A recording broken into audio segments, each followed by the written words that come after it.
Captain Jack Reynolds squinted through the targeting scope of his Mark 7 Gauss rifle, sweat beading on his forehead despite the climate-controlled environment of the firing range.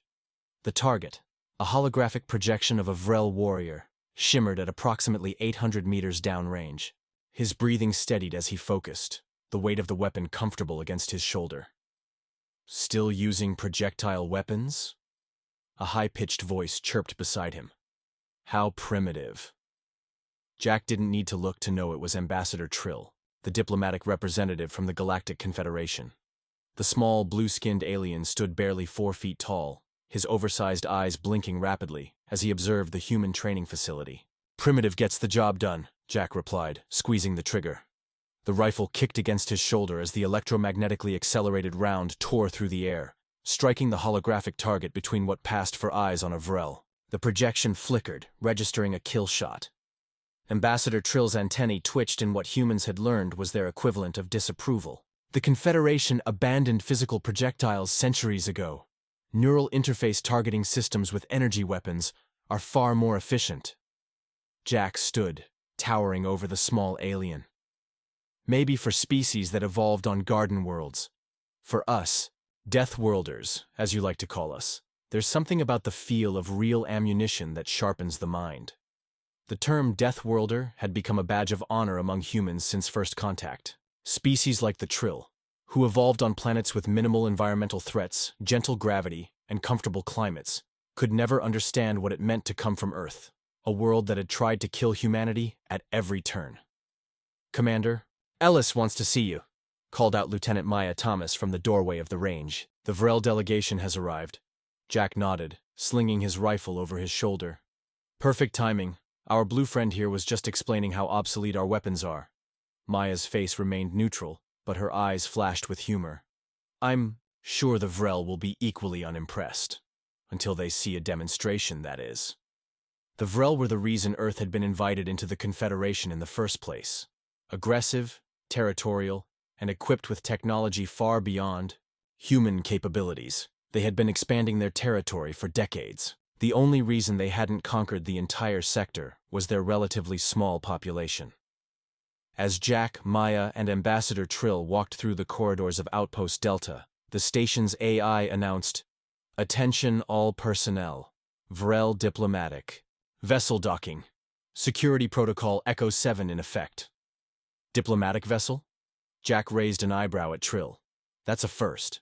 Trill's antennae quivered nervously. The Vrel High Command finally agreed to negotiations. "They've been unsettled since your forces repelled their scouts at Proxima Centauri." What the ambassador didn't say, but what every human aboard the station knew, was that the Confederation had been astonished by humanity's victory. The Vrel had never been defeated in conventional warfare, their neural link targeting systems and energy weapons having decimated dozens of species across the galaxy.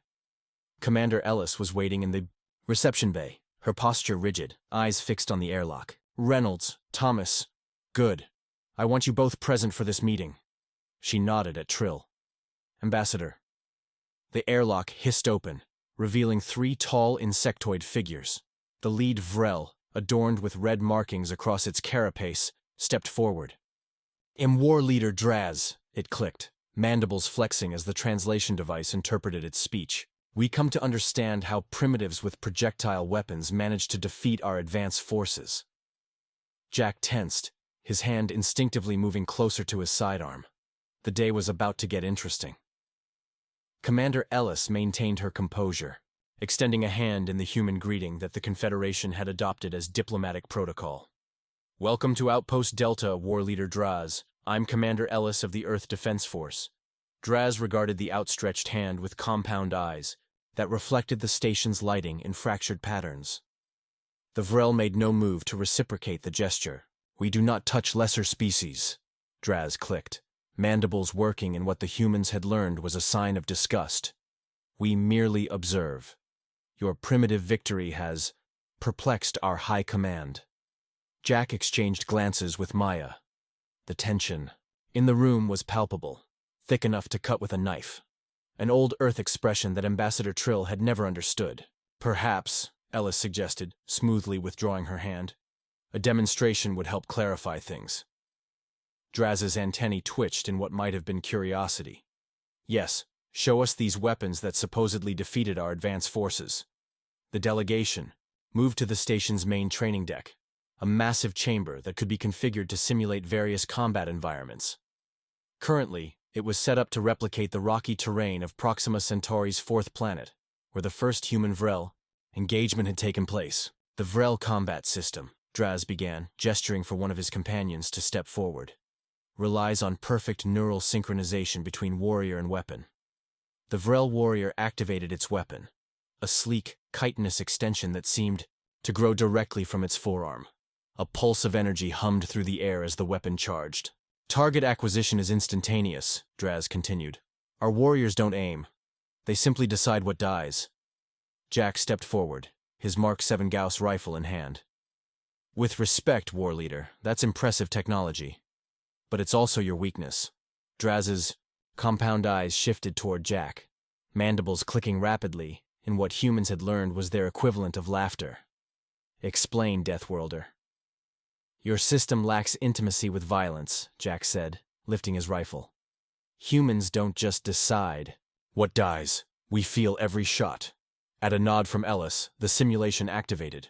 Holographic Vrel warriors appeared across the terrain, advancing in the same formation they had used at Proxima Centauri.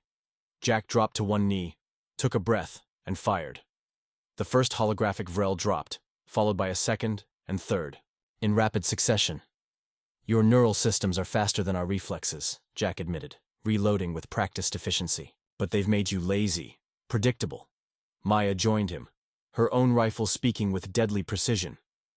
You rely too much on your technology. When we disrupted your neural network at Proxima, your warriors couldn't adapt. Draz's antennae flattened against his head, a sign of growing agitation. A temporary malfunction, nothing more. No, Commander Ellis interjected. It was strategy. Human warfare isn't just about technology. It's about adaptation.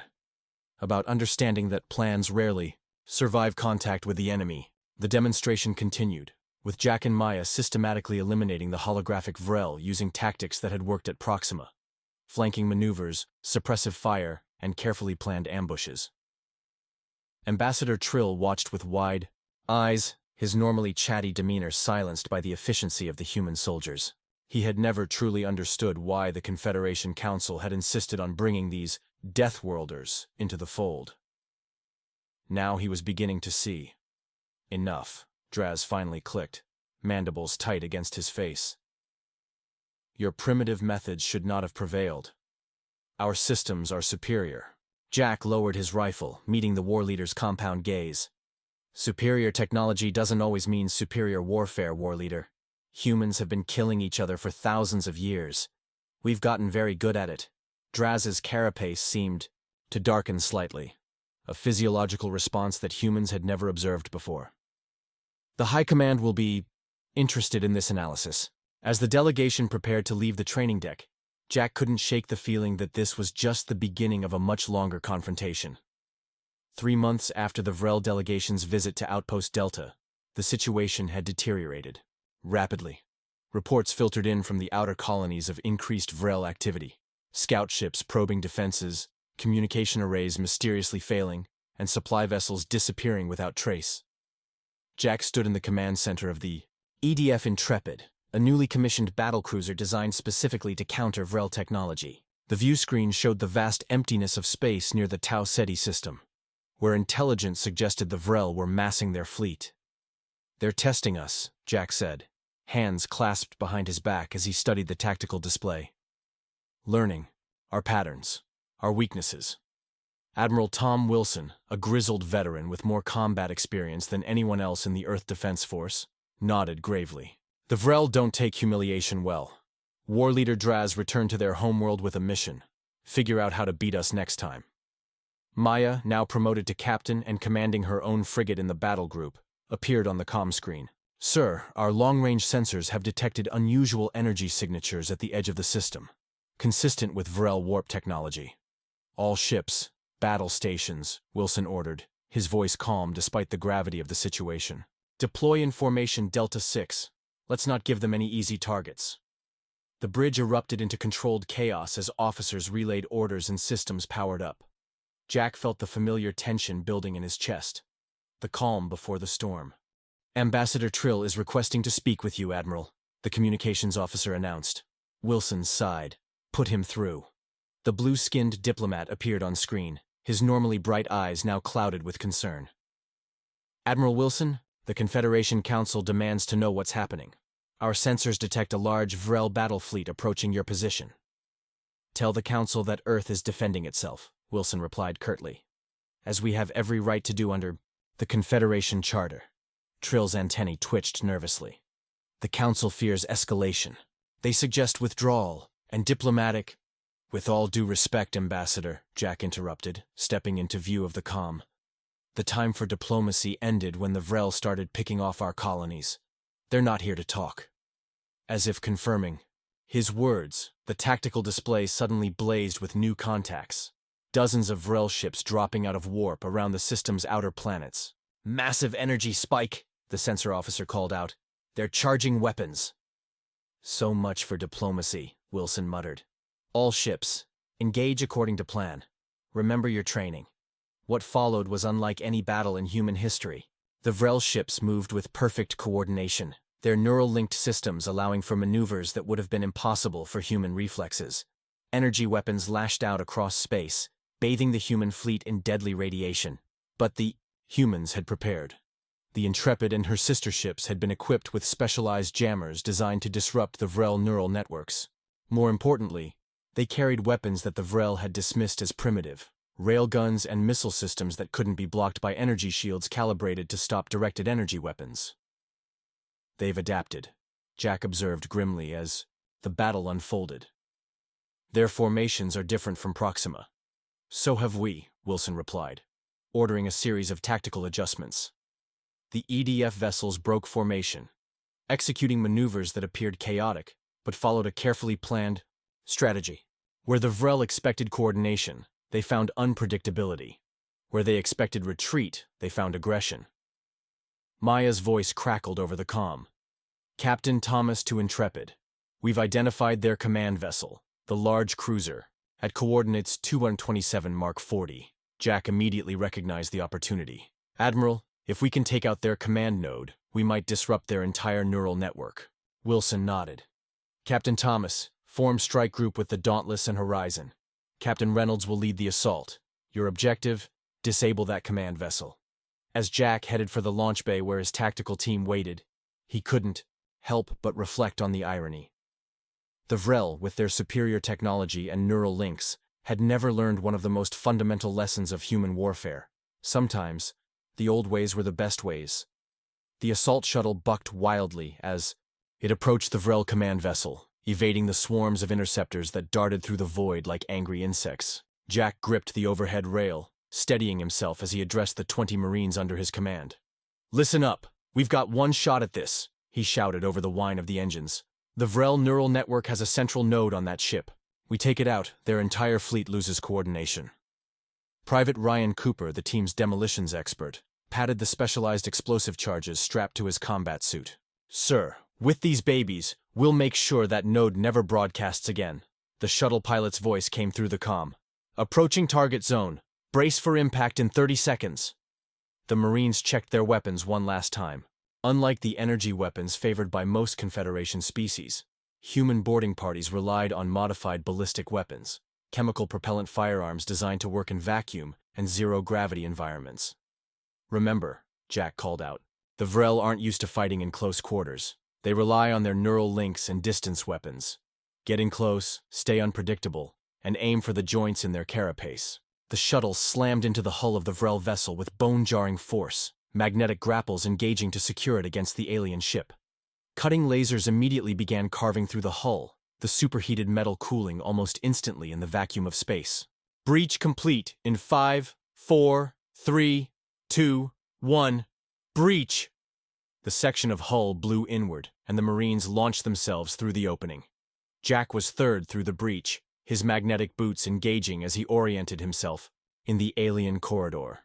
The interior of the Vrel ship was dimly lit with a bluish-green glow that made the organic-looking walls seem to pulse with life.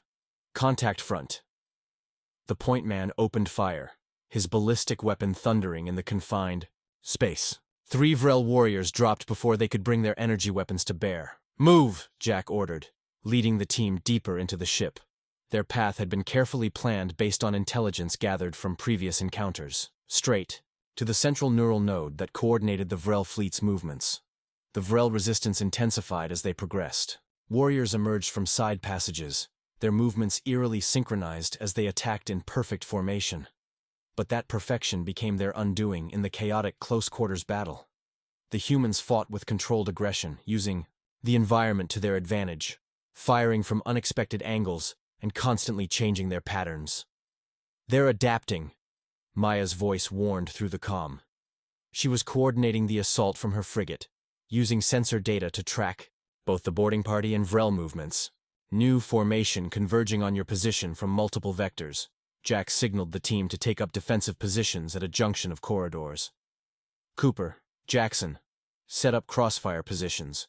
Martinez, how far to the neural node? The team's tech specialist consulted her scanner. 50 meters ahead, sir, but I'm picking up at least 20 Vrel between us and the target. Understood. Jack tapped his comm. Captain Thomas, we need a distraction. Something to draw off some of these defenders. Already on it, Maya replied. Targeting their external sensor array in 3, 2, 1. The entire ship shuddered as the Vrel cruiser's sensor array exploded under concentrated fire from Maya's frigate. Emergency lighting flashed, and a keening alarm began to echo through the corridors. Now, Jack ordered, leading the charge forward, as the Vrel warriors split their attention between the internal and external threats. The firefight that followed was brutal and swift. Human ballistic weapons tore through Vrel carapaces, while energy beams sliced through the air in return. 3 Marines fell, their suits punctured by the deadly energy weapons. But the remainder pressed on, driven by the knowledge that the fate of the battle, perhaps the entire war, hung in the balance. At last, they reached their objective, of the massive chamber dominated by a pulsing crystalline structure that seemed to float in the center of the room. Vrel technicians scattered as the humans burst in, their weapon limbs not designed for close combat. Set the charges, Jack ordered, taking up a defensive position at the entrance with the remaining Marines.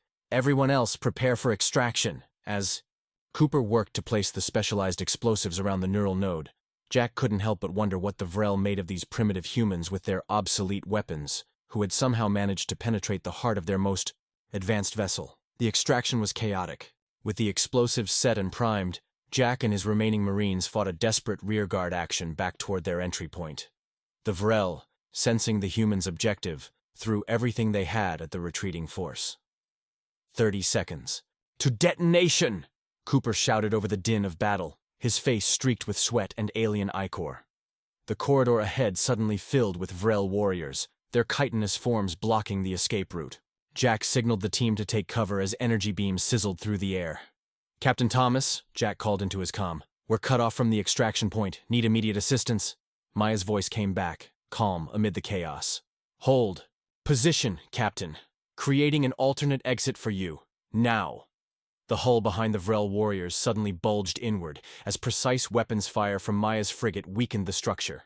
The explosive decompression that followed sucked several Vrel into space before emergency force fields snapped into place. Go! Jack ordered, and the Marines charged through the confusion, dispatching the remaining disoriented Vrel with practiced efficiency. They reached the new breach point just as Cooper's countdown reached 0.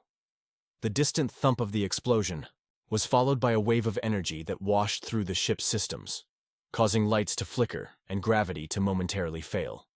Direct hit on the neural node, Maya confirmed as the team secured themselves to extraction lines from her hovering frigate. The Vrel fleet is losing coordination. Admiral Wilson is pressing the advantage.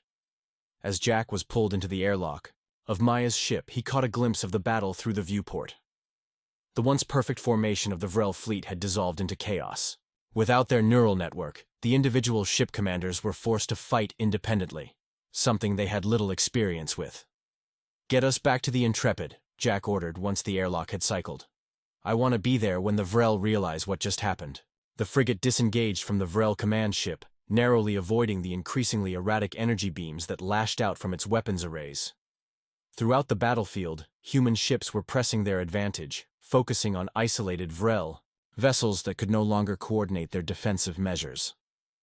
By the time Jack returned to the Intrepid's bridge, the tide had turned decisively. Admiral Wilson stood at the tactical display, calmly issuing orders as the human fleet methodically dismantled the Vrel formation. "Captain Reynolds," Wilson acknowledged with a nod. "Excellent work. The Vrel are in full retreat." "They'll be back," Jack warned, studying the tactical display. "They'll adapt their systems, create redundancies to prevent this kind of attack from working again." "Of course they will," Wilson agreed. "And we'll have something new waiting for them when they do." Ambassador Trill had remained on the bridge throughout the battle, his blue skin now pale with shock at what he had witnessed. "The Confederation Council must be informed of this development," he murmured, antennae drooping. "The Vrel have never suffered such a defeat." "Tell them," Jack suggested, "that this is what happens when you underestimate Deathworlders." In the days that followed, the human fleet secured the Tau Ceti system, establishing a defensive perimeter against further Vrel incursions. But as Jack had predicted, the respite was brief. Intelligence reports confirmed that the Vrel were already modifying their neural network, creating distributed nodes that couldn't be disabled by a single strike. They were learning, adapting to human tactics. A week after the battle, Jack found himself in the Intrepid's observation lounge, staring out at the stars as Maya joined him. "The Admiral wants us to return to Earth," she said, sliding a data tablet across the table. "Apparently the Confederation Council has requested a formal presentation on our tactics." Jack glanced at the orders and raised an eyebrow. "They want us to teach other species how to fight like humans?" Maya nodded, a small smile playing at the corner of her mouth.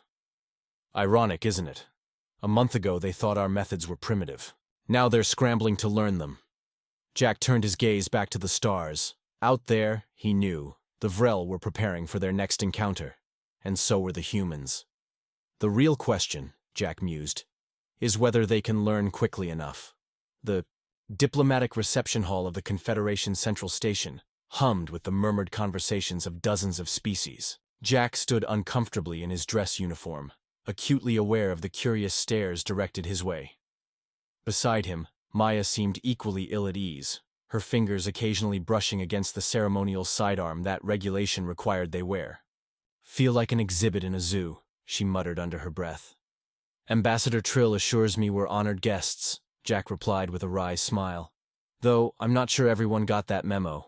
The various representatives of the Confederation's member species had gathered to hear the official briefing on the Tau Ceti engagement.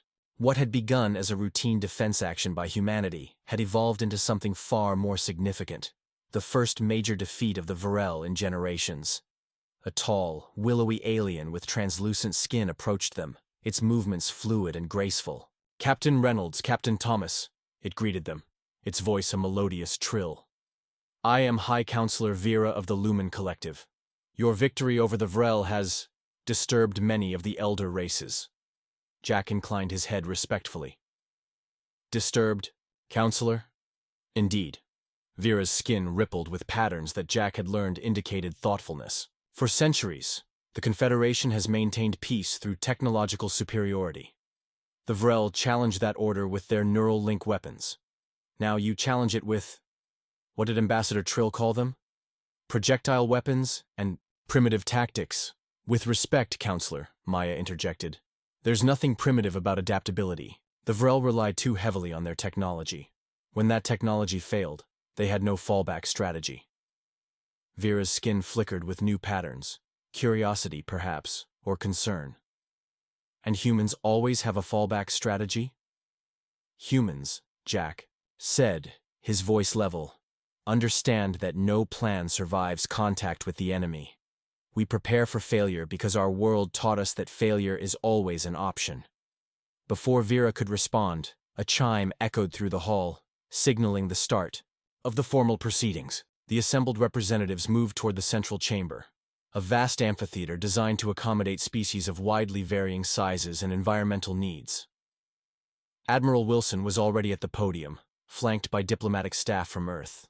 The Admiral's expression was neutral, but Jack could see the tension in his posture. This wasn't just a military briefing. It was a political minefield. Representatives of the Confederation, Wilson began, his voice carrying clearly through the translation systems. I come before you today to report on the recent engagement between Earth Defense Forces and the Vrel Dominion at Tau Ceti. What followed was a carefully sanitized version of events, with technical details glossed over and casualty figures minimized. Jack listened with growing unease. This wasn't the full story, not by a long shot. When Wilson finished his presentation, the chamber erupted in a cacophony of questions, translated and relayed through the communication systems, most focused on the human tactics, the primitive weapons that had somehow prevailed against Vrel technology. Then, unexpectedly, a new voice cut through the din, clicking, harsh, and unmistakably Vrel. The humans did not win through superior tactics, War Leader Draz announced, stepping forward from a shadowed alcove. They won through brutality, through a willingness to sacrifice lives that more civilized species find abhorrent. A hush fell over the chamber. The presence of a Vrel representative at a Confederation gathering was unprecedented. Admiral Wilson's expression remained impassive. War Leader Draz, I wasn't aware the Vrel had sent a delegation. Not a delegation, Draz clicked, mandibles working. An observer, to ensure that the truth is told. Jack felt Maya tense beside him, her hand moving imperceptibly closer to her sidearm. Around the chamber, other species representatives shifted nervously, clearly uncomfortable with this unexpected confrontation. And what truth would that be? War Leader? Wilson asked, his tone carefully neutral. Draz's compound eyes seemed to fix on Jack and Maya specifically. That humans are not like other Deathworlders the Confederation has encountered. They do not merely survive through resilience. They thrive on conflict. They sharpen their focus not with meditation or neural enhancement, but with the knowledge that failure means death. The chamber remained silent, every representative watching the exchange with rapt attention. Is that an accusation, War Leader? Wilson asked. Or a compliment? Draz's carapace darkened slightly, that same physiological response Jack had observed months ago on Outpost Delta. It is a warning, Admiral. To all assembled here. The humans have awoken something in the Vrel Dominion, something that has been dormant for millennia. And what might that be? Jack found himself asking, unable to remain silent any longer. Draz turned those alien eyes toward him. Adaptation, Captain Reynolds. True adaptation. Not merely technological, but evolutionary. The humans have taught us that technology alone is not enough. The Vrel are learning to be more like you. The implications of that statement hung in the air, heavy with menace. If the Vrel, with their superior technology and neural links, began to adopt human tactics and flexibility, the consequences could reshape the power balance of the entire galaxy. As the formal session disbanded into small, urgent discussions, Jack caught Maya's worried glance. If the Vrel start fighting like humans, she said quietly, we're going to need a new advantage. Jack nodded grimly. And quickly. 6 months after the Confederation summit, Jack stood on the bridge of the newly commissioned EDF Thermopylae, the most advanced vessel ever constructed by human hands. Through the view screen, he watched as the combined fleet of Earth and its allies prepared for the coming storm. Intelligence reports had confirmed their worst fears. The Vrel had not been idle. Their ships had been modified, their neural networks decentralized, and, most concerning of all, their warriors were being trained in human-style tactics and asymmetric warfare. Status report, Jack ordered, scanning the tactical displays that surrounded his command chair. Lieutenant Anna Miller, the Thermopylae's tactical officer, responded promptly. All ships report ready, Captain. The Lumen vessels have taken position at the system's edge, and the Krell defensive platforms are online. Jack nodded in acknowledgement. The battle for Tau Ceti had changed everything. The Vrel threat had finally convinced other Confederation species to move beyond their technological complacency and join forces with the humans. Captain, the communications officer called out. Incoming transmission from the Vrel fleet. Audio only. Let's hear it, Jack ordered, steeling himself. The familiar clicking voice of War Leader Draz filled the bridge. Captain Reynolds, we meet again, as promised. My warriors have studied your tactics. They have learned to think as humans think, to adapt as humans adapt. Today, we shall see if the students have surpassed the teachers. Jack exchanged glances with Maya, who had transferred to the Thermopylae as his executive officer. We've been preparing too, War Leader, he replied. This won't be a repeat of Proxima or Tau Ceti. Of course not, Draz clicked, and Jack could almost imagine the alien's mandibles working in that expression of contempt. It will be the beginning of the end for humanity in this sector. The Dominion does not make the same mistake twice. The transmission cut off abruptly, leaving an uneasy silence on the bridge. All ships, Jack ordered, his voice steady despite the tension coiling in his chest. Execute Battle Plan Omega. Let's show the Vrel what happens when Deathworlders are pushed into a corner. What followed was the largest space battle in human history, a chaotic, brutal engagement that stretched across the entire Tau Ceti system. The Vrel fleet attacked with a ferocity that surprised even the humans, using tactics that seemed eerily familiar. Gone was the perfect formation, the predictable movements. In their place was a deadly adaptability that matched the human approach to warfare. But Jack had anticipated this. The combined fleet didn't fight as they had before. They didn't need to. The humans had spent the past 6 months sharing not just their tactics, but their fundamental philosophy of warfare with their allies. The Lumen, the Krell, and a dozen other species had learned what it meant to think like Deathworlders. They're targeting our command ships, Maya reported as the battle intensified, just as we did to them at Tau Ceti. Jack nodded grimly. As expected, initiate countermeasures. Throughout the fleet, decoy systems activated, creating false command signatures that confused the Vrel targeting systems. Meanwhile, the real command and control functions had been distributed across multiple vessels, another lesson the humans had learned from centuries of warfare among themselves. Hours into the battle, with neither side gaining a decisive advantage, Jack received a direct communication from War Leader Draz's flagship. You have taught us well, human, Draz clicked, his voice betraying a hint of what might have been respect. But we have one advantage you cannot match. The Vrel can sustain casualties that would devastate your forces. We will win through attrition if nothing else. Jack allowed himself a small smile. There's one more lesson about humans you haven't learned yet, War Leader. We don't just adapt to survive. We innovate to win.